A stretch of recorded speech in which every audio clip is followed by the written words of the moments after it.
Hey all, Jenny Fagan from Webster Groves Herb Society. Thought I would give you a show and tell here for the second week of cleanup, and I think we're ready to plant her up, which we will plant with our Herb Society sale April 26th at the First Congregational Church. Herbs. Okay, we'll start here in that little spot by this trellis. We're going to put some Malabar spinach. One there, one there. The bunnies don't seem to like it. This is our basil type pollinator garden. Just put in some new dill, some new parsley. We have some anise hyssop going on, a little bit of aster. We'll line this all with basil. This is our experiment. It's Maximilian sunflower, and I am going to keep it under control this year so it's not 10 feet tall. But you want to talk about an absolutely beautiful keystone native prairie sunflower. Rudbeckia here. I think we'll put a bunch of calendula in here. Here's our Senate garden area, which is going to be patchouli, lemon verbena, my all-time favorite, as you know, lemon eucalyptus. Also putting in here some Senate geraniums, and then filling up this center with some zinnias. And I know some common milkweed's going to be popping up, but we love that for our butterflies. Over here, we're going to put 5 African blue basils. Huge bumblebee attractors right along this edge. And that is all anise hyssop I transplanted and moved around. Swinging over here, we've got our 3-year-old lavender that's done great. I'm going to add 3 more. We cleaned out a bunch of, wouldn't you know it, mint, and that's Monarda. We'll add some more Monarda, some Echinacea, some zinnias.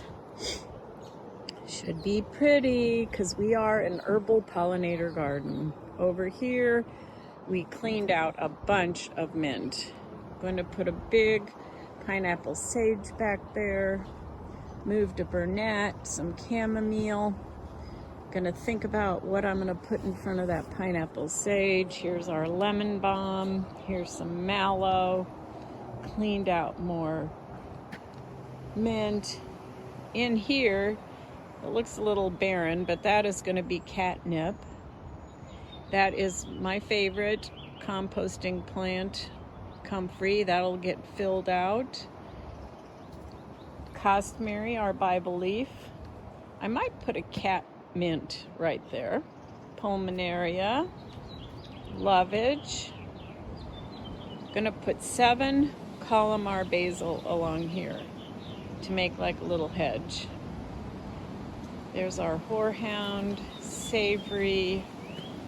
Got some tarragon over there. I think in this corner over there, we're gonna put some rosemaries. We just struggle because I think we get water and they just get too much water. We'll put 3 sage in there.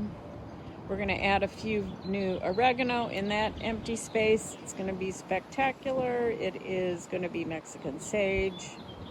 Over here, we're going to add 3 yarrow. There's the spot for the Malabar. And this is just full of thyme and yarrow that I've let intertwine. And then we really cleaned out the thyme garden. She looks a little sparse, but she will fill out, and we're going to put about 15 fresh new thyme plants in here. So, folks, I'll keep you posted, especially on this Maximilian sunflower. She gets really tall, but I've heard if you do the Chelsea chop and keep chopping it through the summer, you can keep the height down, and that's what we're going to try. But it has multiple sunflowers on a stalk, and they are absolutely beautiful, a late fall bloomer. So please come to our sale, And come visit this garden over at the Hawken House Herb. Well, it's the Hawken House Herb Garden, but it is at the Hawken House, which is a very beautiful historic house in Webster Groves in Southwest Park. Love you all. Come and visit.